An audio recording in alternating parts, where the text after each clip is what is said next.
일어나셔서 예수의 이름으로 함께 찬양하면서 2022년도 맥주 감사주일 2부 예배를 하나님께 올려드리겠습니다. 예수의 이름으로 나는 일어서리라. 주가 주신 능력으로 나는 일어서리라. 원수가 날 향해 와도 쓰러지지 않으리. 주가 주신 능력으로, 주가 주신 능력으로, 주가 주신 능력으로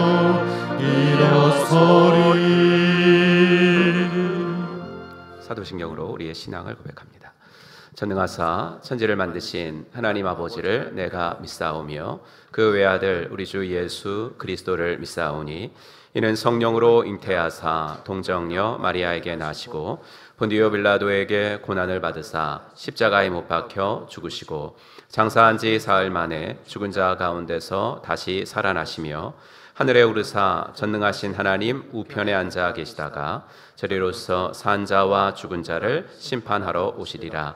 성령을 믿사오며 거룩한 공예와 성도가 서로 교통하는 것과 죄를 사하여 주시는 것과 몸이 다시 사는 것과 영원히 사는 것을 믿사옵나이다. 아멘.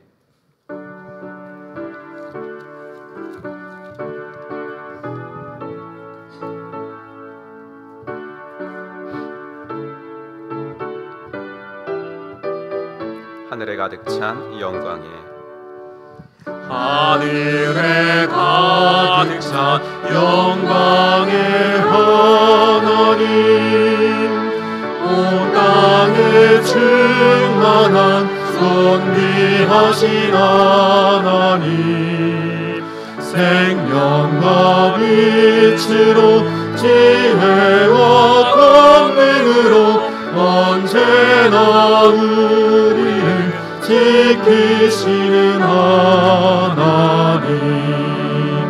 성부와 성자와 성령 삼위의 하나님, 우리 예배를 받아주시옵소서.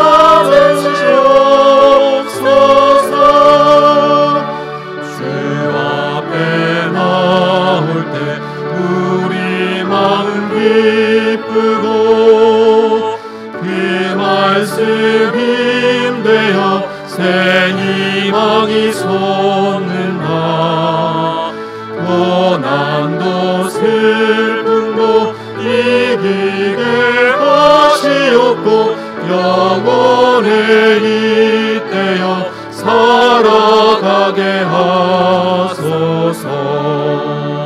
우리의 사랑과 기쁨 생명의 하나님, 우리 예배를 받아주시옵소서.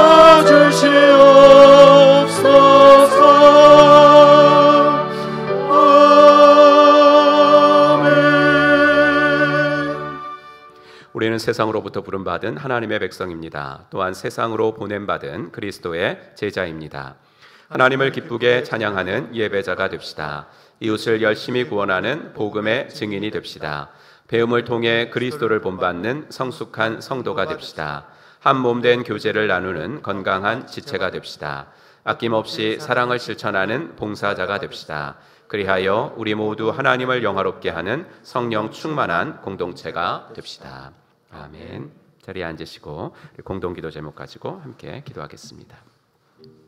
나라와 민족을 위해서 기도하실 때 나라의 일꾼들에게 성실함을 주시고 차별금지법이 통과되지 않기를.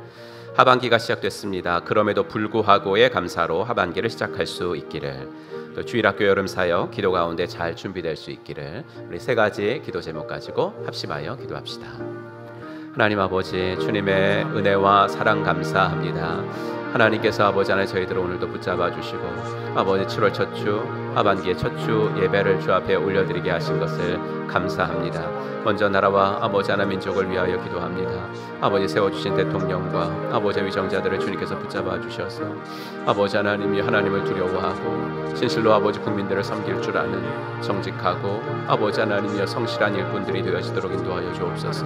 아버지 하나님이여 정말로 사리사욕에 아버지 하나 그들이 아버지 마음을 빼앗기지 않도록 도와주시고 아버지 하나 진실로 그들이 그 아버지 하나님이여 직임을 감당할 때 그 자리에 있을 때 아버지 하나님이 하나님께서 주신 아버지 하나 그 아버지 한 자리를 아버지 선하게 사용할 수 있는 아버지 복된 일꾼들이 되어지도록 도와주옵소서.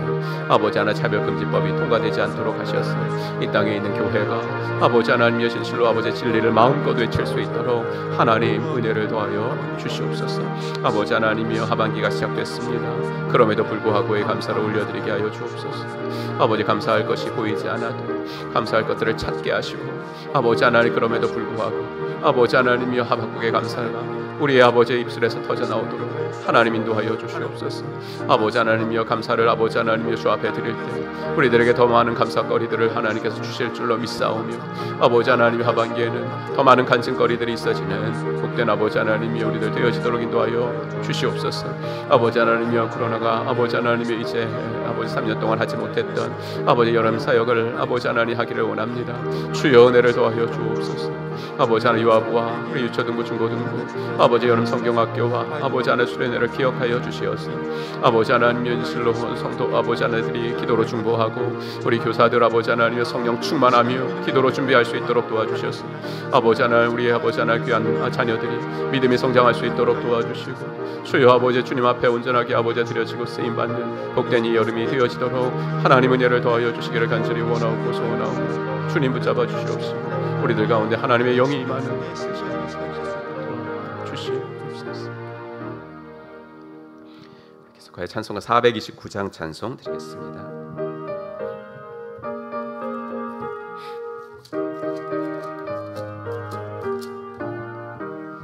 세상 모든 무파도를 흔들어 약한 마음 낙심하게 될 때에 내려주신 주의 복을 세어라. 주의 크신 복을 내가 알리라. 모든 복을 세어보아라. 크신 복을 내가 알리라. 모든 복을 세어보아라. 주의 크신 복을 내가 알리라. 세상 근심 걱정 너를 누르고 십자가를 등에 지고 나갈 때 주가 내게 주신 복을 세어라. 두려움 없이 항상 찬송하리라. 모든 복을 세어보아라. 크신 복을 내가 알리라. 모든 복을 세어보아라. 주의 크신 복을 내가 알리라. 세상 권세 너의 앞길 막을 때 주만 믿고 낙심하지 말아라. 천사들이 너를 보호하리니 염려 없이 앞만 보고 나가라. 모든 복을 세어보아라. 크신 복을 내가 알리라. 모든 복을 세어보아라. 주의 크신 복을 내가 알리라. 아멘. 아멘.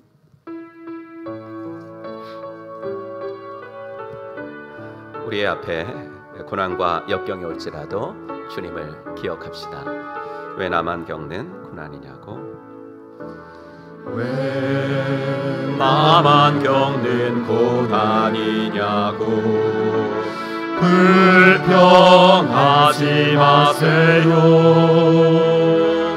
고난의 뒤편에 있는 주님이 주실 축복 미리 보면서 감사하세요. 마세요. 너무 견디기 힘든 지금 이 순간에도 주님이 일하고 계시잖아요. 나는 지쳐 앉아 있을지라도 당신만은 일어서세요. 힘을 내세요. 힘을 내세요. 주님이 손잡고 계시잖아요. 주님이 나와 함께함을 믿는다면 어떤 역경도 이길 수 있잖아요. 왜 이런 슬픔 찾아왔는지 원망하지 마세요. 당신이 잃은 것보다 주님께 받은 은혜 더욱 많음에 감사하세요. 너무 견디기 힘든 지금 이 순간에도 주님이 일하고 계시잖아요. 남들은 지쳐 앉아 있을지라도 당신만은 일어서세요. 힘을 내세요. 힘을 내세요. 주님이 손잡고 계시잖아요. 주님이 나와 함께함을 믿는다면 어떤 고난도 견딜 수 있잖아요. 힘을 내세요. 힘을 내세요. 힘을 내세요. 주님이 손잡고 계시잖아요. 주님이 나와 함께함을 믿는다면 어떤 고난도 견딜 수 있잖아요. 아멘. 오늘 함께 읽을 하나님의 말씀은 룻기서 4장 말씀 같이 보겠습니다.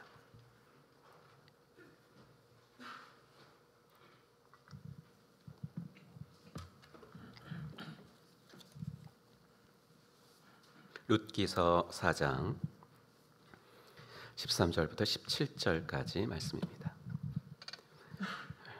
오늘 룻기서 4장 전체 본문인데 13절부터 17절까지 본문으로는 읽도록 하겠습니다. 같이 읽겠습니다. 이에 보아스가 룻을 맞이하여 아내로 삼고 그에게 들어갔더니 여호와께서 그에게 임신하게 하심으로 그가 아들을 낳은지라. 여인들이 나오미에게 이르되 찬송할지로다. 여호와께서 오늘 내게 기업 물을 자가 없게 하지 아니하셨도다. 이 아이의 이름이 이스라엘 중에 유명하게 되기를 원하노라. 이는 내 생명의 회복자이며 내 노년의 봉양자라. 곧 너를 사랑하며 일곱 아들보다 귀한 내 며느리가 낳은 자로다 하니라. 나오미가 아기를 받아 품에 품고 그의 양육자가 되니 그의 이웃 여인들이 그에게 이름을 지어주되 나오미에게 아들이 태어났다 하여 그의 이름을 오벳이라 하였는데 그는 다윗의 아버지인 이새의 아버지였더라. 아멘. 우리 찬양하면서 헌금 봉헌의 시간 갖도록 하겠습니다. 다 같이 두 손 들고 함께 찬양합시다.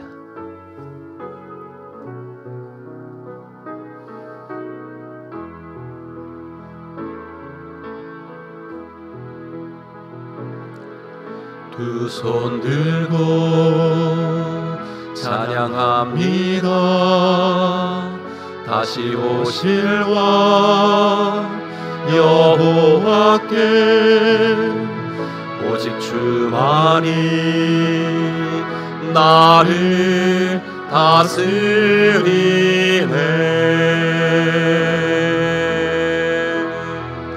나 주님만을 섬기리. 헛된 마음 버리고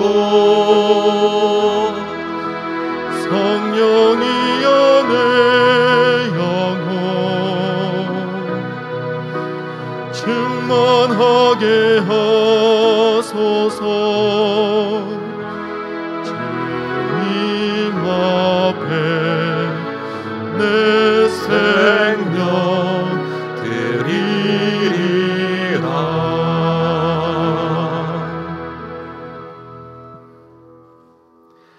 하나님 아버지, 주님의 은혜와 사랑을 감사합니다. 지난 일주일 동안도 저희들을 지켜주셨고 또 지난 6개월 동안도 하나님의 선한 손이 우리를 도와주셔서 감사합니다. 우리 뜻대로 아버지 하나님이여 우리 지혜대로 살게 내버려 두지 않으시고 또 우리를 고아처럼도 내버려 두지 않으시고 아버지 사건마다 생각마다 아버지 하나님 간섭하여 주셔서 아버지 어떻게 해서든지 주님 뜻대로 살고 싶은 마음도 주시고 아버지 능력도 주셨던 것을 감사합니다. 하나님, 주님 앞에 아버지 불충하게 행했던 죄들은 아버지 하나님이 회개하며 용서를 구하게 하시고 하나님, 이제 하반기가 시작되면서 아버지 다시는 아버지와 똑같은 죄는 덜 지으며 하나님의 뜻대로 살아갈 수 있는 아버지 복된 결심도 있어지도록 하나님 인도하여 주시옵소서. 만약에 해주시면 감사합니다도 아니고 이렇게 해주셨기 때문에 감사합니다도 아니고 그럼에도 불구하고 아버지 하나님 나에게 감사할 조건들은 없다 할지라도 내 주 하나님 구원의 하나님을 인하여 기뻐하고 감사하는 하박국의 감사가 오늘 우리들 아버지 하나 모임 중에서 샘솟도록 인도하여 주시옵소서. 그리하여서 아버지 감사하는 자들에게 하나님 더욱더 감사할 거리들을 주실 줄로 믿사오니 아버지 이번 하반기가 더 많은 간증거리들이 우리들 아버지 하나의 삶에서 생겨날 수 있도록 하나님 인도하여 주시옵소서. 아버지 하나 슬픔을 당한 가정, 아버지 하나님이여 정말로 아버지 고난을 당한 가정도 오늘 우리가 부른 찬송처럼 아버지 하나님이여 하나님 안에서 내가 힘을 내겠습니다. 아버지 주저앉아 있지 않고 주님 안에서 내가 다시 일어서겠습니다. 아버지 하나님 주 앞에 고백드릴 수 있는 복된 예배가 되어지도록 인도하여 주시옵소서. 우리 성도님들 다니는 직장에서는 꼭 필요한 사람이 하반기에도 되어지게 하시고 아버지 하나님 운영하시는 일터에는 사원들 한 사람 한 사람 아버지 직원들 한 사람 한 사람도 붙잡아 주셔서 아버지 하나님 그 일터가 하반기에도 더욱더 복있게 운영되어질 수 있도록 하나님 함께하여 주시옵소서. 아버지 귀한 헌금을 구별하여 드리나이다. 이 예물이 쓰여지는 곳에 주의 영광이 드러나게 하십시오. 아버지 하나님 특별히 우리의 감사 제목과 기도 제목을 함께 적어서 주 앞에 봉헌하오니 하나님 하반기에도 하나님의 일하심이 우리들의 삶에서 깊숙이 아버지 체험되는 복된 저희들의 인생이 되어지게 하여 주시옵소서. 예수님의 이름으로 축복하며 기도하옵나이다. 아멘.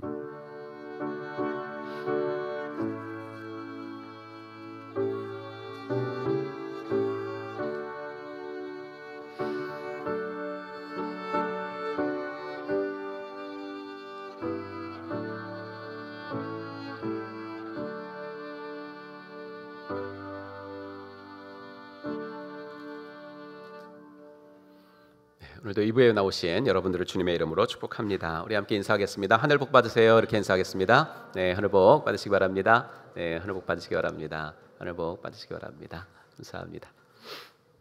오늘 맥주감사 주일입니다. 상반기 돌아보아 주신 하나님의 은혜에 감사하면서 오늘 하루 보내시길 바라고요.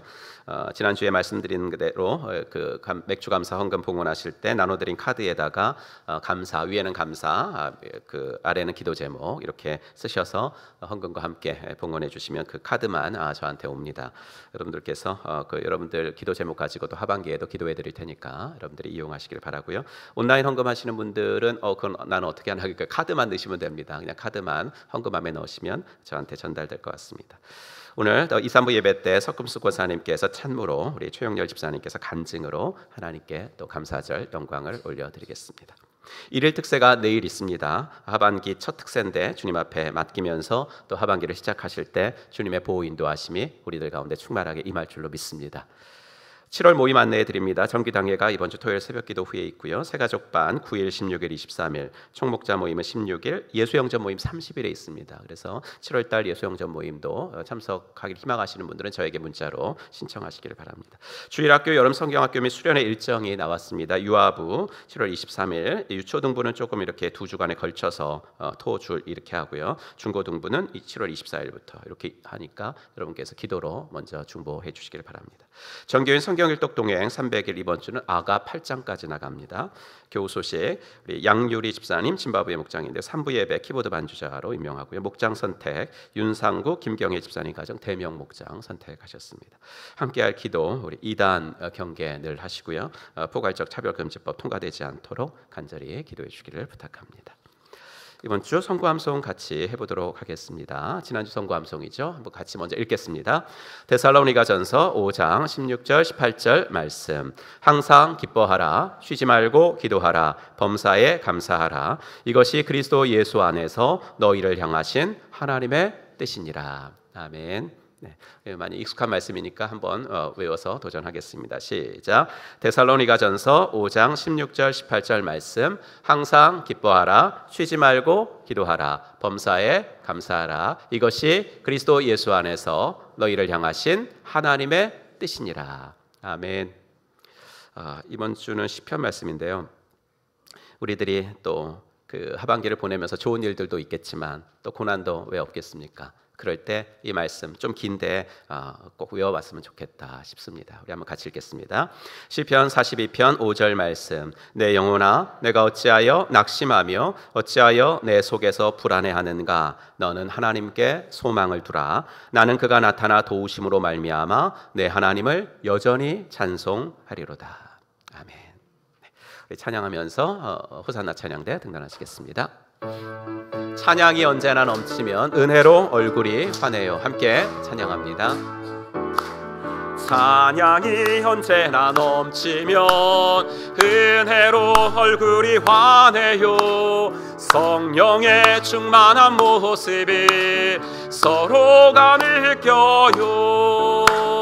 할렐루 할렐루 손뼉 치면서 할렐루 할렐루 소리 외치며 할렐루 할렐루 두 손을 들고 주님을 찬양해요.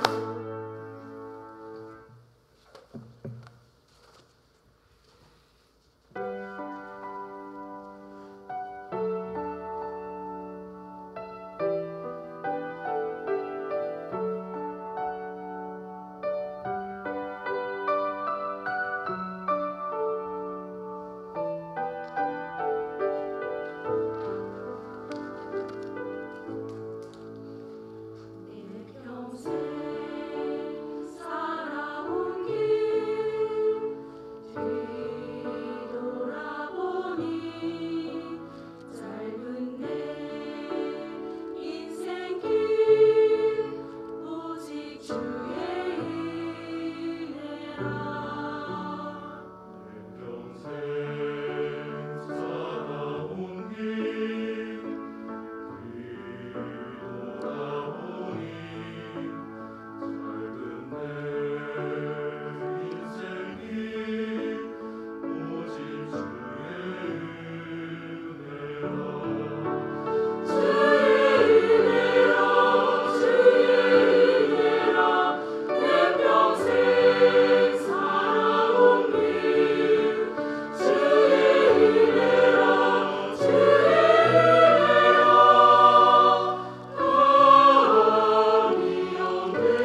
아멘. 하나님께 영광의 박수를 올려드리겠습니다.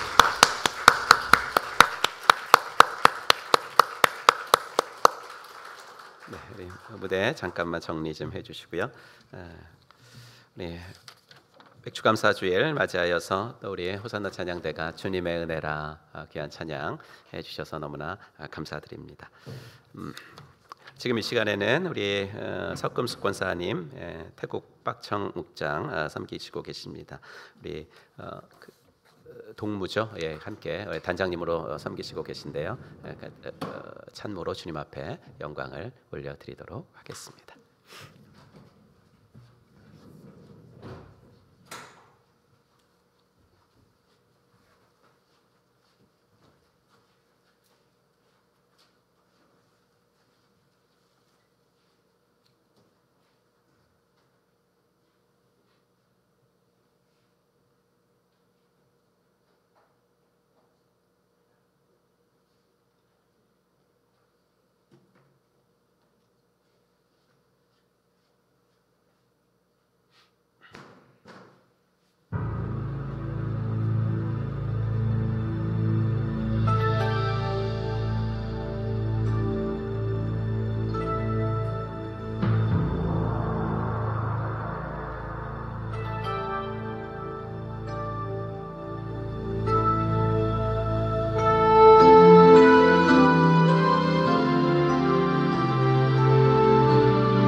온 만물을 창조하신 하나님, 주님의 높고 위대하심을 찬양합니다. 주 하나님 지으신 모든 세계 내 마음속에 그려볼 때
감사합니다. 네. 우리 단원님이 열심히 동영상도 촬영하시고, 네, 감사합니다. 너무 하나님께서 크게 영광 받으셨을 줄로 믿습니다. 이 시간에는 인리디 목장의 우리 최영렬 집사님 나오셔서 간증으로 하나님께 또 영광을 올려드리겠습니다. 또 기도응답 받으신 거 제가 함께 축하하는데 저도 그 스토리는 잘 몰라서 함께 제가 간증을 부탁했습니다. 네, 우리 박수로 한번 맞이하시기 바랍니다.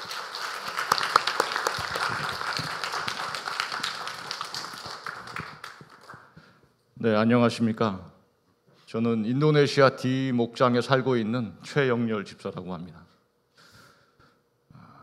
간증을 권면하신 목사님, 네, 집사님 말씀에 마스크 잠깐 벗으시고. 네. 목사님 말씀에 순종을 해서 이 자리에 서긴 했지만 지금 이 자리가 골고다 언덕 위에 매달려 있는 것 같습니다. 제 스스로 무언가 믿음의 선한 영향력이 있어서 여러분들과 그런 은혜를 나눌 수 있으면 좋겠지만 제 믿음이 부끄러워서 저는 제가 살면서 제 삶 속에서 평범하게 느꼈던 감사를 말씀드릴 수밖에 없을 것 같습니다. 저는 지난 3월 달에 지난 30년간 몸담았던 군대를 떠나서 전역했습니다. 전역을 앞두고 있을 때 저희 신동조 목사님께서 전화를 하셔서 제 직장을 알아봐 주신다고 애태우시면서 목매어 하셨습니다. 그때 참 코끝이 찡했습니다. 그러던 중에 육군본부 모 연구소에서 저에게 연구원 제의를 했고 그래서 저는 1년을 앞당겨서 전역을 하게 되었습니다. 제 지난 군 생활을 돌아본다면 저는 장교로서의 권위, 자신감, 교만함으로 똘똘 뭉쳐진 군 생활을 했던 것 같습니다. 내 은혜가 내게 족하다고 얘기하면서 저는 뛰어난 제 동기들과 경쟁하면서 진급할 수 없었음에도 육군 대령으로 전역한다는 것에 대해서 우쭐해져 있었습니다. 그래서 전역하던 날 아내 한미연 집사, 두 딸이 저에게 괜찮아? 라고 물어봤을 때 저는 끝까지 그냥 당당하게 웃었습니다. 여태까지 그래왔듯이 저는 항상 자신감이 넘쳤고 제 미래의 삶에 대해서 제 능력을 과신하고 있었습니다. 전역한 후에 채용 공고가 나고 저는 고민에 그때 빠졌습니다. 저를 불렀던 육군본부 모 연구소 그 자리와 함께 제가 가장 하고 싶었던 육군대학 교수직이 같이 공고됐기 때문이었습니다. 그때 제 머릿속이 굉장히 복잡했습니다. 하나의 선택만을 할 수가 있는데 한 가지는 안전하고 확실한데 제가 하고 싶었던 그 자리는 불확실하고 어떤 특정 출신의 장교들한테만 허용된다고 인식되는 그런 자리였기 때문이었습니다. 어떤 선택이 옳은 선택일까? 나에 대한 하나님의 계획은 뭘까? 대단히 궁금했습니다. 청운의 푸른 꿈을 안고 살았던 소위 때 저를 쫓아다니던 한 병사가 저한테 뜬금없는 질문을 했습니다. 보좌관님은 어떤 군인이 되고 싶으십니까? 그래서 저는 아무 생각 없이 나는 공부하는 군인이 되고 싶어 라고 얘기했었습니다. 그것이 아마 저에 대한 하나님의 뜻이라고 그런 생각이 들었습니다. 하나님께서는 제 군생활 동안 7년을 포병학교와 육군대학에서 교관으로 인도를 하셨고 그 7년의 세월 동안 저는 끊임없이 새로운 지식과 싸우면서 지식을 습득했습니다. 그 속에서 저는 하나님이 저에게 주신 한 가지 재능이 있다는 사실을 알았습니다. 그것은 가르침의 재능이었습니다. 그런데 지난 군생활 기간 중에 남편과 아빠를 위해서 희생했던 그 가족들에게 안전하고 확실한 것을 포기하고 불확실하고 아빠가 하고 싶은 것을 하겠다고 말하기는 너무나 힘들었습니다. 그런데 아내와 두 딸은 흔쾌하게 저에게 아빠가 하고 싶은 걸 하라고 격려해 주더군요. 지원서를 내고 나서 저와 경쟁하는 상대가 저보다 지식적으로 더 출중하고 저보다 그 경험을 했으며 제 선배로서 특정 출신의 장교라는 그 사실에 저는 자신감이 조금씩 떨어지기 시작했습니다. 그래서 담임 목사님과 원로 목사님께 그리고 저희 목장 식구들에게 기도를 부탁했습니다. 그리고 만나는 군 선배 후배들과 만나면 제가 새벽 기도 다닌다고 얘기했습니다. 그때 저는 제 아내와 함께 새벽 기도 다니기로 결심을 했었거든요. 군생활 동안에 단 한 번도 제가 진급을 위해서 하나님께 기도를 드려본 적이 없었습니다. 그만큼 교만했었습니다. 교만했던 제가 처음으로 무릎을 꿇었습니다. 그리고 제 교만함을 회개했었습니다. 시간이 지나니까 항상 당당해 보였던 남편이 조금 초라해 보였던 것 같습니다. 그래서 아내가 제 머리를 쓰다듬으면서 걱정하지 말라고 하나님이 함께 하실 거라고 얘기를 하더군요. 저는 주사위를 던졌고 모든 책임은 하나님한테 떠넘겨 버렸습니다. 제가 할 수 있는 것은 제가 최선을 다하면 된다는 그런 생각만 가졌습니다. 강의 평가에 합격을 하고 면접을 거쳐서 지난달에 저는 최종 합격 통보를 받았습니다.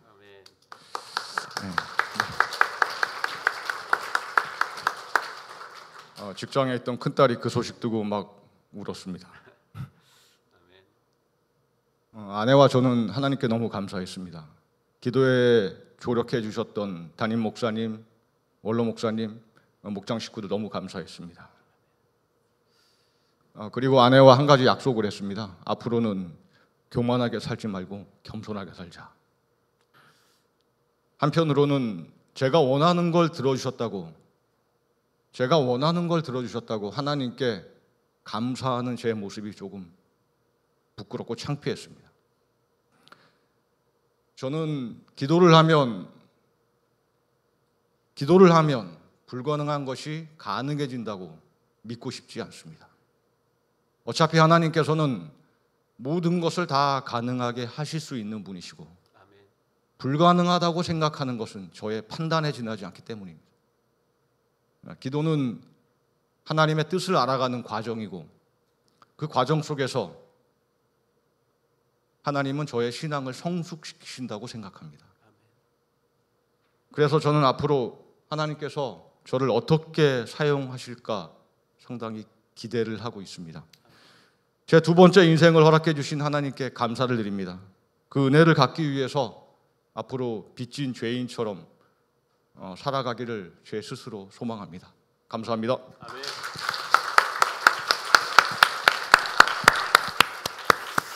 네, 감사합니다. 기도해드렸고 또 기도응답 받은 거 함께 기뻐했는데 또 이런 스토리가 또 있는지 오늘 또 처음 이렇게 듣게 됐습니다. 하나님의 은혜에 우리 함께 감사했으면 좋겠습니다. 네, 오늘 말씀 전하겠습니다. 오늘은 룻기 4장을 애가에서 찬양으로라는 제목으로 말씀 전하면서 5번에 걸쳐 살펴본 룻기를 마무리하도록 하겠습니다. 보아스보다 더 가까운 친족이 자기에게 손해가 날 것 같으니까 나는 이제 나오미 가정을 책임질 수 없다. 이렇게 하니까 보아스는 기꺼이 자기가 그 책임을 감당하기로 합니다. 나오미의 첫째 며느리 오르바가 나쁜 사람이 아니었듯이 이 사람도 나쁜 사람은 아닙니다. 계산기를 두드려 보았더니 자기에게 손해가 나는 일이었고 경제적 손해를 무릅쓰기는 싫어서 나는 그 책임을 보아스 당신에게 넘기겠다라고 말한 것뿐입니다. 세상은 이런 사람을 나쁜 사람이라고 말하지 않습니다. 오히려 세상 물정 잘 아는 지혜로운 사람이라고 말합니다. 하지만 하나님의 평가는 그러지 않으셨습니다. 하나님의 평가는 냉정하셨습니다. 하나님은 그의 이름을 잊어버리기로 하셨습니다. 룻기서 4장 1절을 볼까요? 보아스가 성문으로 올라가서 거기에 앉아있더니 마침 보아스가 말하던 기업 물을 자가 지나가는지라 보아스가 그에게 이르되 아무개여 이리로 와서 앉으라 하니 그가 와서 앉으매.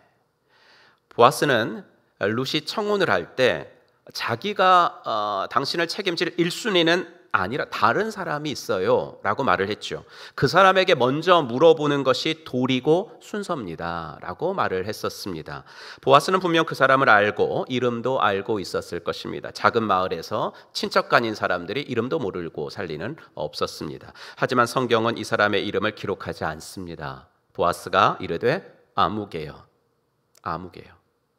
룻기를 쓰신 분은 경제적인 손해가 난다고 친척 과부의 절박함을 외면한 그 사람의 이름을 굳이 적을 필요는 없다고 생각을 한 것입니다. 즉 하나님은 그 사람의 이름을 잊어버리기로 하신 것입니다. 우리 말에 자식이 너무 속을 썩이면 우리 집안 호적에서 뭘 파요? 이름을 판다, 뭐 이런 말이 있지 않습니까? 즉 이름을 잊어버리겠다는 것은 이제 내가 널 포기하겠다라는 말입니다. 하나님은 그 사람에게 이렇게 말씀하시는 겁니다. 너는 너에게 이익이 안 된다고, 경제적인 면에서 손해가 난다고 너가 마땅히 해주어야 할 그 고엘의 책임을 포기하는구나. 너가 그 약한 사람들을 포기한 것처럼 나는 이제부터 너를 포기하겠다. 하나님은 그에게 이렇게 말씀하신 거예요. 세상에서는 이런 사람을 자기 앞가림 잘하는 사람, 똑 부러진 사람, 사람들한테 끌려다니지 않고 우유부단하지 않고 일처리 명확하게 하는 사람이라고 부르겠지요. 하지만 하나님은 그를 어리석다고 하십니다. 사람들은 보아스를 보고는 자기 주장도 제대로 하지 못하고 늘 남 좋은 일만 하고 참 세상 어리숙하게 산다고 말할 것입니다. 하지만 하나님은 어리숙하게 사는 것이 하나님을 기쁘시게 하는 것이라고 말합니다. 여러분, 이렇게 말씀드리면 여러분은 어떻게 생각하실지 모르겠지만 성도는 좀 어리숙하게 살아야 합니다.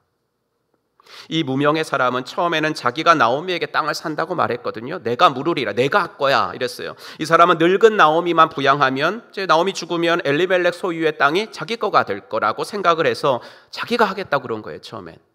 근데 보아스가 다시 자세하게 상황 설명을 해주잖아요. 당신이 땅을 산다는 것은 죽은 자의 아내인 젊은 여자 룻에게서 사는 것이고, 그러면 룻의 죽은 남편의 기업을 그 죽은 사람의 이름으로 세워야 하는 겁니다 라고 말을 해주니까 난색을 표한 것입니다. 자기 게 안 되는 거니까 나는 무르지 못하겠노라, 이 말을 2번이나 해요. 그런데 이런 일을 보아스는 자원하여 합니다. 기쁨으로 합니다. 자기한테는 아무런 도움도 되지 않는 일, 결국은 손해가 되는 일을 선택합니다. 정말 보아스는 바보예요. 그런데 저는 목회를 하면서, 특히 가정교회 목회를 하면서 이런 보아스들을 참 많이 만나왔습니다. 우리 교회는 제가 있을 때는 봄, 가을로 봄에는 새생명 축제, 가을에는 행복한 축제를 했었습니다. 어떻게든 태신자를 정하고 그 태신자들을 그날 데려오려고 최선을 다했습니다. 어떻게든 한번 교회를 데려오려고 몇 번이나 식사로 섬기고 선물도 갖다 줍니다. 초청일 날 몇몇 성도들은 예배당에 예배 시간이 됐는데도 들어오질 않아요. 그럼 어디가 있나 하면 주차장에 가 있습니다. 그 태신자를 목이 빠지게 기다리면서 그 입구에서 서성거리고 있었습니다. 세상 사람들은 이런 우리들의 모습을 보면서 바보라고 합니다. 자기한테 아무 이익이 되는 것이 없는데, 아니 이익이 아니라 시간 손해, 물질 손해, 손해나는 것뿐인 일을 저렇게 웃으면서 하고 있는 우리들을 보고 세상 사람들은 바보라고 할 것입니다. 그런데 여러분, 그런 바보들을 통해서 하나님의 나라는 확장되는 줄로 믿습니다. 내가 너무 똑똑하지요? 그럼 전도하지 못합니다. 전도는 말로 하는 거지만, 예수님 참 좋으신 분입니다, 말로 하는 거지만 그건 선포일 뿐이지, 내가 그 사람을 말로 설득을 해서 예수 믿게 하는 경우는 제 경우에는 한 번도 없었습니다. 오히려 전도에 성공하는 경우는 그 사람 말을 잘 들어주는 것에 있습니다. 성도들과 행복의 길이라는 10주짜리 과정을 같이 합니다. 그리고 이제 마치면은 성도님 저랑 해본 거 요거 가지고 그대로 VIP하고 한번 해보세요 이렇게 말을 해요. VIP가 하겠다고만 하기만 하면 대박입니다. 왜냐하면 하기만 하면 VIP의 마음이 열리기 때문입니다. 그럼 행복의 길이라는 과정이 제가 엄청난 것을 10주 동안 가르쳐드리는 성경 공부인가 하면 그렇지 않습니다. 10주 동안 제가 성도들과 이 과정을 하지만 제가 가르쳐드리는 것은 하나도 없습니다. 여러분들 말을 10주 동안 들어드리는 것밖에는 제가 하는 게 없습니다. 그러면서 성도님들은 뭘 배우시냐면 소통의 대화법을 배우십니다. 쌍방 대화법이 무엇인지를 배우십니다. 그리고 그 대화법을 가지고 VIP들을 만납니다. 그러면 많은 경우 VIP들의 마음이 열립니다. 여러분, 행복은 관계에 있고 좋은 관계는 소통이 잘 되는 관계입니다. 소통이 잘 되기 위해서는 대화를 해야 하는데 대화라고 해서 다 소통이 되는 대화냐? 절대 그렇지 않습니다. 30분을 얘기했는데 내가 25분을 말한다면 그건 대화가 아닙니다. 행복하려면 쌍방 대화를 해야 합니다. 그런데 그 쌍방 대화를 하려면 내가 을이 되는 대화를 해야 합니다. 내가 을이 되는 대화를 해야 합니다. 그저께죠. 금요일날 목장 시간을 앞두고 한 목련님께 톡이 왔습니다. 목사님, VIP가 연락이 왔는데 평일 저녁은 아무래도 늦게 끝나는지 오늘 목장 참석이 어렵고 주말에는 가능하니 주말에 보자고 하네요. 날짜 맞춰 밖에서 배워야겠어요. 만난 음식을 해놓고 VIP가 왔으면 하고 얼마나 기다렸는데 그래도 VIP가 주말에는 시간을 내보겠다고 하니까 그 말 한마디로도 오늘은 못나도 그 말 한마디라도 목련님은 너무 감사하다라고 말씀을 하셨습니다. 그래서 그 VIP에게 본인 시간을 전적으로 맞추겠다라는 문자였습니다. 여러분, 우리 가정교회 하거든요. 주일 출석 인원보다 목장 모임 출석 인원이 더 많은 것이 건강한 가정교회라고 말을 합니다. VIP들이 주일에 예배드리러 오라 하는 것은 부담스럽게 생각하지만 평일에 집에서 그냥 식사나 한번 합시다 라고 하는 것은 덜 부담스럽게 생각하기 때문입니다. 그렇게 목장 생활을 하다가 매주 목장에서 만나는 분들이 주일날이면 간다 그러는 행복한 교회가 도대체 어떤 교회일까 궁금해져서 교회 나오는 주일날, 이런 그림이 우리가 추구하는 그림입니다. 그런데 제가 가정교회를 15년 정도 해보니까 VIP들이 목장에 오는 것도 그리 쉽지는 않습니다. 주일날 예배드리러 여기 오는 것뿐만 아니라 왜 쉽지 않을까? 예배를 드리는 것도 아니고, 제가 VIP들이 오면 부담 주지 마시고 그날에는 찬송도 부르지 말고 말씀 나눔도 하지 말고 그냥 재밌게 놓으십시오. 이러는데도 왜 안 올까? 가만 생각하니까 장소와 시간을 우리가 정하더라고요. 그렇죠? 금요일 오후 7시까지 몇 동 몇 호로 오세요. 물론 우리는 오기만 하면 잘 섬겨드릴게요. 100% 마음입니다. 하지만 장소와 시간을 우리가 정하는 면에서 우리는 갑입니다. 저는 금요일날 그 목련님 톡을 읽고 이런 단문을 보냈습니다. 너무 감사하네요.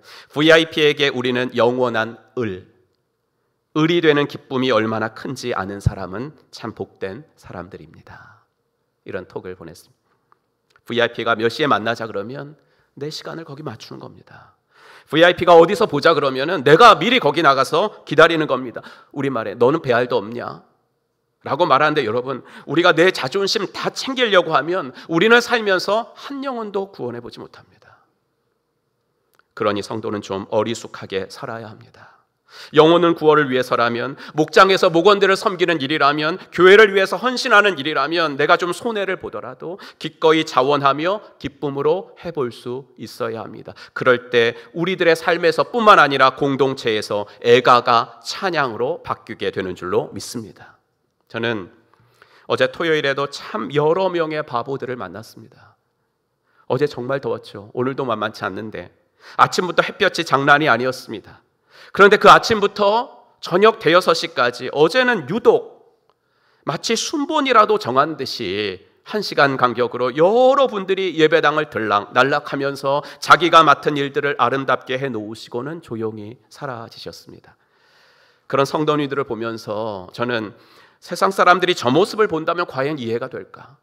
주말에 자기 시간, 자기 노력, 자기 물질 다 쓰면서 정말 바보 같은 사람들, 정말 어리숙하게 사는 사람들이라고 말하지 않을까? 저는 어제 하루 종일 그 생각만 했습니다. 룻기 3장에서 룻이 보아스에게 청혼을 하고 보아스가 수락을 하는 순간에는 모든 문제가 다 해결되는 것 같았거든요. 근데 이어서 보아스가 나는 고엘 1순위는 아니고 다른 사람이 있어요 라고 말하는 바람에 다시 긴장감이 감돌면서 4장이 시작을 합니다. 하지만 보아스가 이 같은 상식을 뛰어넘는 선택을 함으로써 그 긴장은 다시 풀어지게 됐다고요. 여러분, 우리는요, 우리가 속한 공동체에서 팽팽한 긴장감 가운데 살거든요. 왜 그래요? 손해보지 않아야 하기 때문에 그래요. 직장은 말할 것도 없고 직장에서 내가 손해보면 안 되죠. 팽팽한 긴장 가운데 살아갑니다. 그럼 이게 가정이나 목장에서 무슨 손해라는 단어는 좀 이상하지 않는가?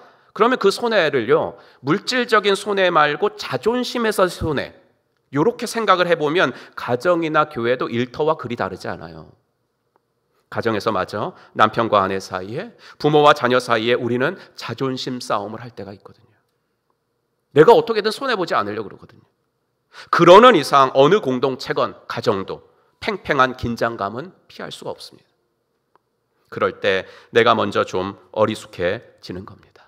정말 바보라서 그런 게 아니고요. 주님 때문에 바보처럼 되어보는 행복을 아십니까? 그런 나로 인해서 우리 가정과 목장과 교회와 일터의 그 팽팽한 긴장감이 사라지고 행복과 평화가 온다면 좀 어리숙하게 사는 길을 택하는 거 한번 해볼 만한 삶의 방식 아니겠습니까? 손해보기 싫어서 자존심 지키려다가 하나님께는 잊혀지는 아무개로서 살아가서는 안 되지 않겠습니까? 세상에서는 똑똑한데 하나님 나라에서는 이름을 잃어버리는 사람으로 살아서는 안 되지 않겠습니까? 여러분, 하나님이 여러분의 이름을 따뜻하게 불러주시는 인생을 사시기를 주의 이름으로 축복합니다. 사랑과 섬김에 있어서는 세상에서는 좀 바보라는 말을 들을지라도 절대로 하나님 앞에서는 아무개가 되지 마시기를, 하나님 앞에서는 무명인이 되지 않으시기를 주님의 이름으로 축원합니다. 이렇게 이름조차 거론되지 않는 아무개는 경제적인 손해를 무릅쓰기 싫어서 친척 과부의 절박함을 외면하며 신발을 벗으면서 고엘 노릇을 하기를 포기했지만 보아스는 오히려 기다렸다는 듯이 룻과 한 약속대로 그 가문의 기업을 이어줍니다. 보아스는 룻을 아내로 맞아들일 수 있는 절차를 공식적으로 마무리했고 성문에 있는 모든 백성과 장로들이 증인이 되어 주어요. 그러면서 성문에 있는 장로들이요, 보아스와 룻에게 세 가지 축복을 하거든요. 그게 11절부터입니다. 보시면 주님께서 그대의 집안으로 들어가는 그 여인을 이스라엘 집안을 일으킨 두 여인 곧 라헬과 레아처럼 되게 해주시기를 빕니다. 에브라 가문에서 그대가 번성하고 또한 베들레헴에서 이름을 떨치기를 빕니다. 주님께서 그 젊은 부인을 통하여 그대에게 자손을 주셔서 그대의 집안이 다말과 유다 사이에서 태어난 아들 베레스의 집안처럼 되게 하시기를 빕니다. 그럼 세 가지 축복이에요. 요약해 드릴게요. 첫째는 이방인인 룻이 이스라엘 민족의 어미였던 레아와 라헬처럼 존귀한 어머니가 되기를 원합니다. 두 번째, 보아스가 원래 물질과 권세를 한 몸에 가진 유력한 사람이었는데 당신이 더 유력하게 되기를 원합니다. 셋째, 보아스와 룻 사이에 아들이 태어나기를 원합니다. 이 세 가지 축복을 해준 거예요. 근데 여러분, 앞에 두 가지 축복은 마지막 세 번째 축복이 이루어져야 의미가 있는 겁니다. 보아스가 왜 룻과 결혼을 하려고 합니까? 나오미 가정에 대를 이어주려고 결혼을 하려고 하는 거예요. 그런데 이 둘 사이에서 아들이 태어나지 않는다면 룻이 어떻게 이스라엘의 존귀한 어미가 될 수 있겠습니까? 어떻게 보아스가 더 유력한 사람이 될 수 있겠습니까? 그러니까 이 세 번째 축복이 가장 중요한 축복이에요. 이게 이루어져야 앞에 두 개가 의미가 있어지는 거예요. 그런데 인간적인 생각으로는 이 세 번째 축복은 이루어지기가 아주 힘들었습니다. 물론 아브라함 부부처럼 도무지 자녀를 낳을 수 없는 그런 불가능의 상황은 아니었다고 해도 일단 보아스는 늙은 사람이었습니다. 연배가 나오미 정도의 연배였습니다. 그리고 룻은 말론과 결혼을 해서 10년 동안 모압 땅에 살면서 아이를 낳지 못해 10년 동안 아기를 낳지 못했던 불임의 여성이었습니다. 둘 다 아기를 낳지 못하는 상황 가운데 있었던 사람들이에요. 그런데 이 인간적인 불가능의 상황을 뚫고 하나님이 개입을 하십니다. 룻기에서 처음으로 하나님의 직접 개입이 기록된 곳입니다. 하나님이 룻으로 하여금 임신하게 하심에. 그럼 룻기가 어떻게 시작되었는지 다시 한번 보여드리겠습니다. 1장 3절. 나오미의 남편 엘리멜렉이 죽고 나오미와 그의 두 아들이 남았으며 그들이 거기에 거주한 지 10년쯤에 말론과 기럨 두 사람이 다 죽고 그 여인은 두 아들과 남편의 뒤에 남았더라. 연이은 죽음의 이야기로 룻기가 시작을 했습니다. 그런데 이제 한 아기가 태어남으로 죽음에서 생명으로 그 분위기가 반전되고 있습니다. 새 여인이 남편의 죽음을 경험한 거예요. 새 여자가.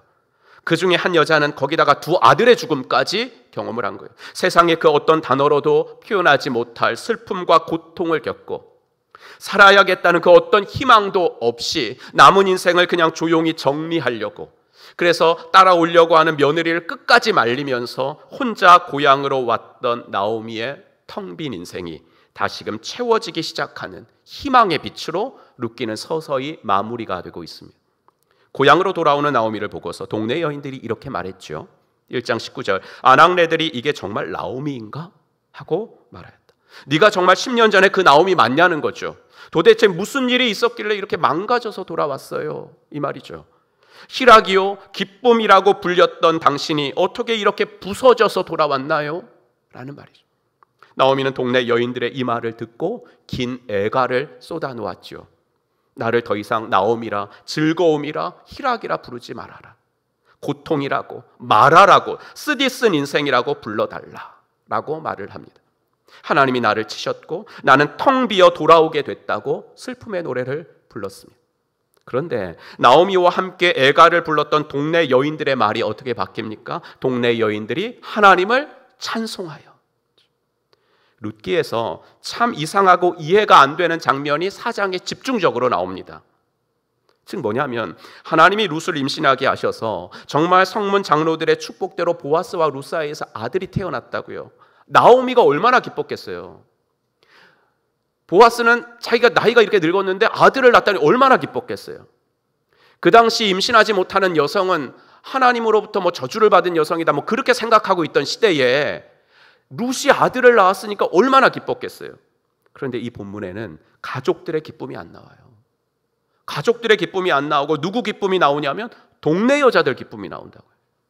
14절, 여인들이 나오미에게 이르되 찬송할지로다 여호와께서 오늘 내게 기업 물을 자가 없게 하지 아니하셨도다. 이 아이의 이름이 이스라엘 중에 유명하게 되기를 원하노라. 여인들의, 동네 사람들의 입에서 찬송이 나온다고요. 이상한 일은 계속 이어져요. 룻과 보아스 사이에서 아들이 태어났잖아요. 남자가 다 죽어가지고 대가 끊긴 그 집안의 대를 이어줄 귀한 아들 태어났어요. 근데 아들의 이름을 아빠 엄마가 짓는 게 아니에요. 할머니가 지어주지도 않아요. 누가 지어줘요? 동네 여자들이 지어줘요. 17절, 이웃 여인들이 그 아기에게 이름을 지어주면서 나오미가 아들을 보았다 하고 환호하였다. 그들은 그 아기의 이름을 오벳이라고 하였다. 그럼 괴테가 룻기는 뭐 신앙을 떠나서라도 세상에서 가장 아름다운 작은 이야기, 정말로 잘 쓰여진 그 문학이다라고 했는데, 이런 문학 장치를 우리말로 봉투기법이라고 부릅니다. 즉 글의 앞과 뒤에 똑같은 개념이 나오면서 글 전체를 봉투처럼 감싸 입고 있다라고 해서 이제 그런 기법이라고 부르는데, 룻기가 딱 그런 구조거든요. 첫 장에 나온 동네 여인들이 2장과 3장에서는 사라졌다가 4장에서 뜬금없이 나옵니다. 베들레헴 떡집으로 공동체로 다시 돌아온 나오미에게 네가 나오미야? 라고 말했던 동네 사람들, 나오미와 함께 슬픔의 애가를 불렀던 공동체가 이제는 애가가 아니라 찬양을 선포하고 목청껏 하나님을 노래하는 그림으로 룻기는 마무리되고 있다는 거예요. 즉 공동체의 소중함, 이걸 강조하고 있는 것이 룻기의 주 목적 중에 하나입니다. 코로나를 겪으면서 가난한 성도가 많아졌습니다. 사실 무교회주의라는 것은 언제부터 있어 왔지만 코로나로 인해 각 교회들마다 온라인 도구들을 다 갖추게 되면서 굳이 교회당에 와서 예배를 드려야 되나? 굳이 공동체 생활을 해야 하나? 이런 가난한 성도들이 더 늘어나게 된 게 사실이에요. 주일 예배만 그것도 집에서 드리니 내 시간도 많아지고 여기 뭐 나와서 사람들과 관계 맺는 부담도 없어지고 그리고 봉사해야 하는 부담도 사라지니까 더 만족스럽다고 말하기도 합니다. 하지만 여러분, 하나님이 원하시는 신앙생활은 공동체입니다. 공동체입니다. 공동체에서 살아가는 거예요. 우리 오늘 간증한 최 집사님 그 첫 마디가 저는 너무 인상적인데, 인니티 목장의 최 집사님입니다. 이게 아니라 인니티 목장에서 살고 있는, 그렇죠? 이거거든요. 공동체에서 내가 살아야 되는 거예요. 오늘 설교 제목을 애가에서 찬양으로라고 정해보았습니다. 룻기의 주인공은 나오미입니다. 그녀의 텅 빈 삶을 다시 채우시는 하나님이시니까 룻기는 애가로 시작했지만 찬양으로 끝나는 게 당연합니다. 그런데 나오미 개인에게 부어진, 그녀 개인에게 부어진 하나님의 그 채워주시는 은혜가 어떻게 시작됐는가? 1장 16절, 그 여인이 모압 지방에서 여호와께서 자기 백성을 돌보시사 그들에게 양식을 주셨다 함을 듣고 이에 두 며느리와 함께 일어나 모압 지방에서 돌아오려 하여. 하나님이 베들레헴 떡집에 다시 떡을 주셨다는 말을 듣고 다시 공동체로 돌아오려고 결심한 때부터 하나님의 그 은혜는 시작이 되었다는 것입니다. 성도들에게 있어서 공동체를 떠난 개인의 행복은 존재할 수가 없습니다. 그래서 교회는 중요한 겁니다. 무교회주의는 틀렸습니다. 교회를 이미 다니고 계신 분들은 그래서 목장이 중요한 것입니다. 나 홀로만의 신앙생활로서는 하나님의 채워주시는 은혜를 잘 경험할 수 없기 때문입니다. 사랑하는 성도 여러분, 지금 이 예배도 온라인 송출을 하고 있습니다. 예전에는 대교회들만 했던 것을 이제는 거의 대부분의 교회가 하고 있습니다. 좋다 그러시더라고요. 출장을 가서도 우리 교회 예배 드릴 수 있고, 멀리 사시는 분들이 우리 교회 새벽 예배 같이 드릴 수 있고, 아파서 예배당까지는 못 나올 때도 우리 교회 예배 드릴 수 있어서 좋다고 하십니다. 하지만 여러분, 그럴 때를 제외하고는 이용하지 마시기 바랍니다. 예배는 와서 드리는 것입니다. 설교는 방송으로 듣는 게 아닙니다. 설교는 현장에서 육성으로 듣는 것입니다. 리모컨을 쥔 나에게 주도권이 있는 이상 그것은 예배가 되기가 힘듭니다. 예배 받으시기에 합당하신 하나님이 주도권을 가지신 예배만이 참된 예배입니다. 저부터 그렇습니다. 어떤 목사님의 설교를 들어서 유튜브로 전화가 와요. 전화는 받을 수밖에 없죠. 근데 듣다가 설교가 좀 지루해지잖아요. 그러면 제가 뭘 하고 있는지 아세요? 검색창에 다른 검색어를 치고 있어요. 다른 교회. 설교 좋다고 그래서 들었는데 다른 목사님 설교. 그게 온라인의 부정적인 한계예요. 하다가 지루하면 내가 끌 수 있거든요. 채널을 돌릴 수 있거든요. 여러분, 코로나로 인해서 신앙생활의 리듬을 잃어버린 분들은 어서 예배당으로 나와 예배드리기를 결심하시는 오늘 이 시간이 되기를 간절히 바랍니다. 그리고 이미 교회 생활 잘하고 계시지만 아직 목장 생활을 하고 계시지 않다면 공동체 생활 안에서만 우리는 내 삶을 채우시는 하나님의 엄청난 은혜를 경험할 수 있음도 믿으시기를 바랍니다. 나오미의 애가가 찬양으로 바뀌게 된 것은 나오미가 공동체로 돌아오려는 결심을 한 순간부터 시작됐다라는 것을 잊지 마십시오. 룻기의 클라이막스적인 그림은 4장 16절이 아닐까 생각을 좀 하는데요. 4장 16절 보시면 나오미가 그 아기를 받아 자기 품에 안고, 룻이 낳은 아기를 나오미가 자기 품에 안아요. 그런데 룻기를 쓴 분은 분명한 목적을 가지고 썼기 때문에 1장에서 즉 나오미의 두 아들들이 죽은 일을 기록을 해놓으면서 아주 이상한 단어를 썼습니다. 룻기 1장 5절 말론과 기럨 두 사람이 다 죽고 그 여인은 두 아들과 남편의 뒤에 남았더라. 그러니까 아들 남편 다 죽고 나 홀로 됐다 이 말이죠. 물론 이제 번역 성경에서는 두 아들과 남편의 뒤에 남았더라, 아들이라고 번역을 해서 이상함이 전혀 느껴지지 않는데 원문에는 이 단어가 엘레드라는 단어인데 아기라는 뜻입니다. 아기. 그래서 직역하면 나오미는 두 아기들과 남편을 잃고 홀로 남았다. 이게 됩니다. 근데 4장 16절에서 룻이 낳은 아기를 나오미가 품에 안았다고 할 때 그 아기도 엘레드, 아기라는 똑같은 단어입니다. 여러분, 이상하지 않습니까? 룻기를 쓰신 분이 왜 적어도 20대가 넘은 20대 중반이 넘은 성인이 죽었는데 아들들의 죽음이 아니라 아기들의 죽음이라고 썼을까요? 나중에 마지막 장에서 룻이 낳은 아기를 품에 안을 나오미의 모습을 그려주고 싶었기 때문입니다. 이 두 가지를 대조하고 싶었기 때문입니다. 나오미의 인생은 남편과 아들들을 먼저 떠나보낸 슬픔으로 텅 비어 있었거든요. 1장 21절 나는 가득 찬 채로 이곳을 떠났습니다. 그러나 주님께서는 나를 텅 비어서 돌아오게 하셨습니다. 하나님이 나를 괴롭게 하시니까 살 이유마저 찾지 못하게 한 나오미, 차갑게 식어버린 아기들 둘을 잃고 텅 비어 있던 나오미의 품에 작지만 뜨겁게 심장이 뛰고 있는 새로운 아기를 다시 안겨주시는 하나님. 우리 하나님은 이토록 좋으신 분이라. 성경의 하나님은 자기 백성들에게 궁극적으로 이렇게 복주기를 원하시는 하나님이시라. 하나님은 나오미의 삶이 무엇으로 인해서 텅 비어 있는지를 아셨고 무엇으로 그 텅 빈 것이 채워질 수 있는지를 그분은 아셨습니다. 그리고 바로 그것을 주심으로 나오미의 삶을 충만하게 하셨던 겁니다. 이런 하나님이 여러분들이 믿는 전지전능하신 하나님이심을 고백하시기를 바랍니다. 여러분, 때로는 우리 삶에 하나님이 안 계신 것 같이 느껴질 때가 있죠.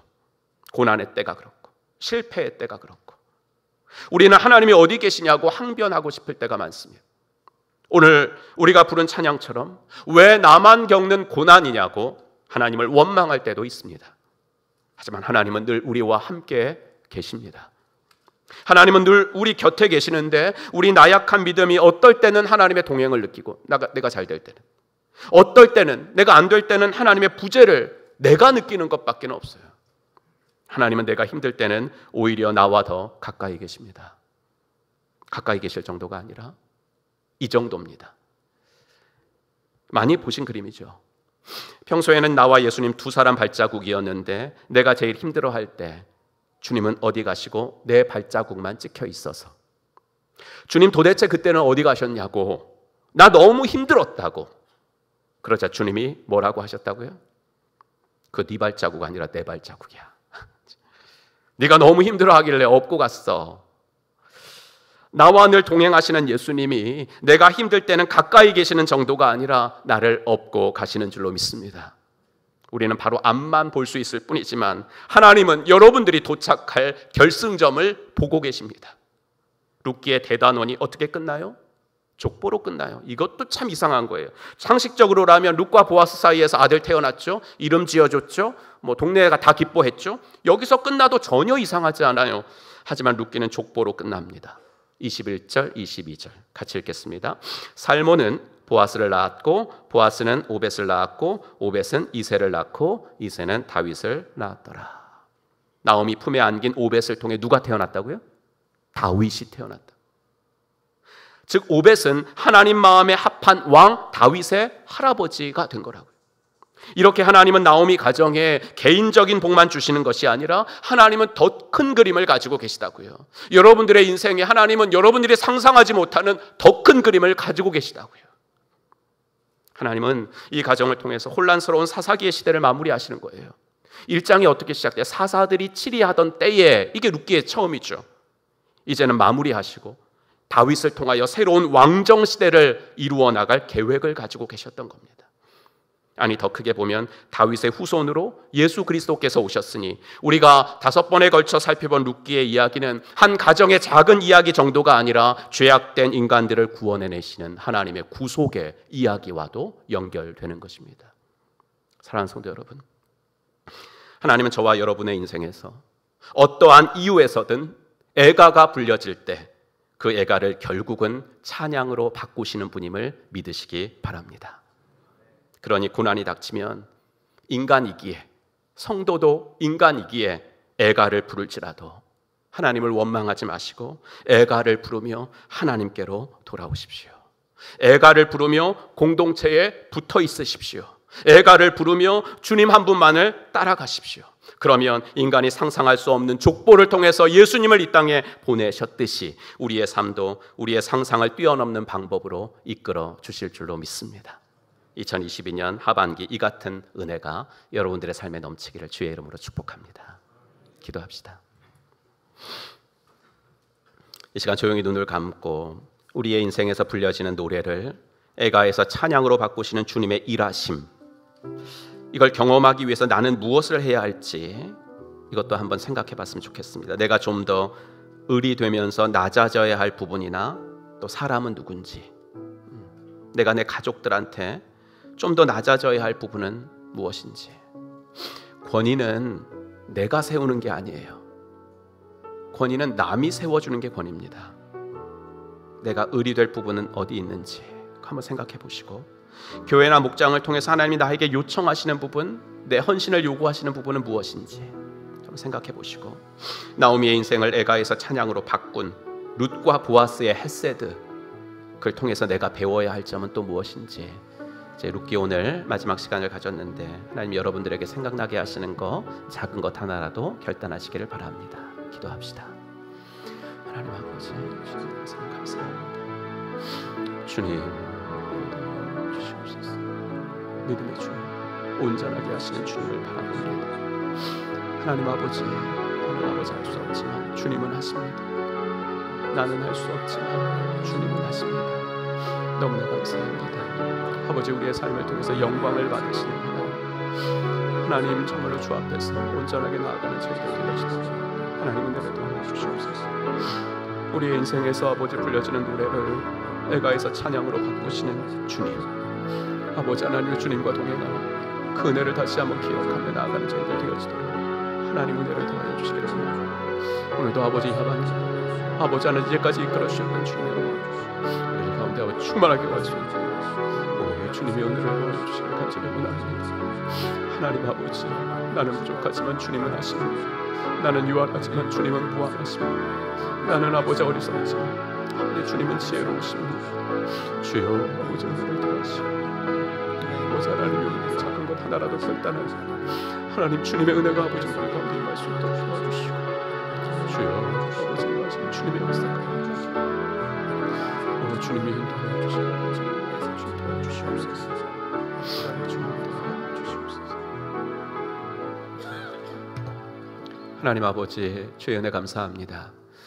상반기를 은혜 가운데 마치고 하반기를 시작하는 첫 주일 룻기서의 마지막 말씀을 통해서 하나님, 우리의 애가를 찬양으로 바꾸실 주님을 기대하며 하반기를 시작하게 하신 것을 감사합니다. 하나님, 어떠한 일에서건 우리의 삶에서 애가가 불려질 때 아버지 애가를 부르면서라도 하나님께 돌아오고 애가를 부르면서도 아버지 주님에 꼭 달라붙어 있을 때에 그 애가를 하나님의 손에 의해서 찬양으로 바뀌게 되는 줄로 믿습니다. 아버지 하나님이여, 왜 나만 겪는 고난이냐고 아버지 불평하지 않게 하시고 아버지 그 고난을 통해서 하나님의 일을 이루실 주님을 기대하며 아버지 끝까지 이루어질 때까지 기도하도록 인도하여 주시옵소서. 모든 것 주님 앞에 부탁드리며 우리 구주 예수 그리스도의 이름으로 간절히 기도하옵나이다. 아멘. 시간 다 같이 일어나셔서 우리 하반기 때는 결단 찬송 아무도 예배하지 않는 이 찬양으로 같이 하도록 하겠습니다.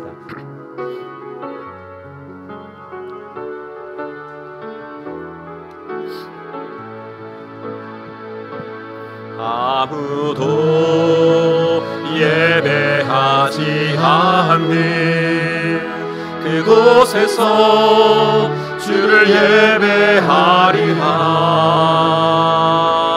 아무도 찬양하지 않는 그곳에서 나 주를 찬양하리라.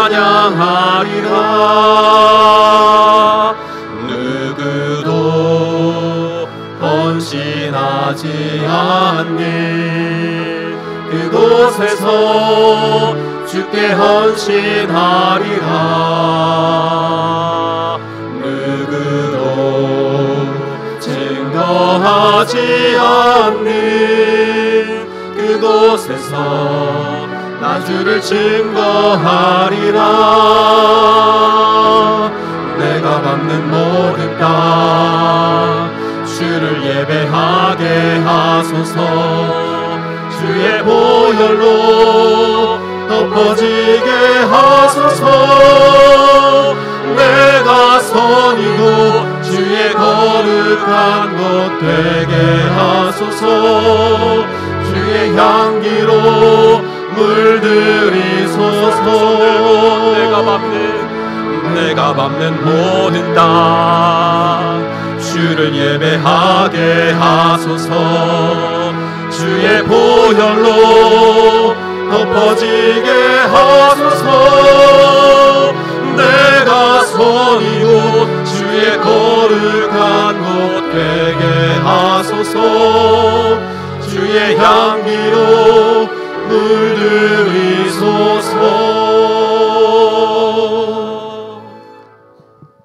이제는 허물과 죄로 영 죽었던 우리들을 십자가 구속으로 다시 살려주신 우리 구주 예수 그리스도의 은혜와 아들을 이 땅에 보내주신 하나님의 지극하신 사랑과 성령 하나님의 감화 감동 위로 충만하심이 오늘도 우리의 삶에서 애가가 불려질지라도 결국은 찬양으로 바꾸시며 영광 받으시기를 원하시는 하나님, 그 하나님께 꼭 붙어 살아가겠습니다. 고백하며 결단하며 돌아가는 사랑받는 당신의 자녀분들 머리머리 위에 이제로부터 영원토록 함께 있을지어다. 아멘.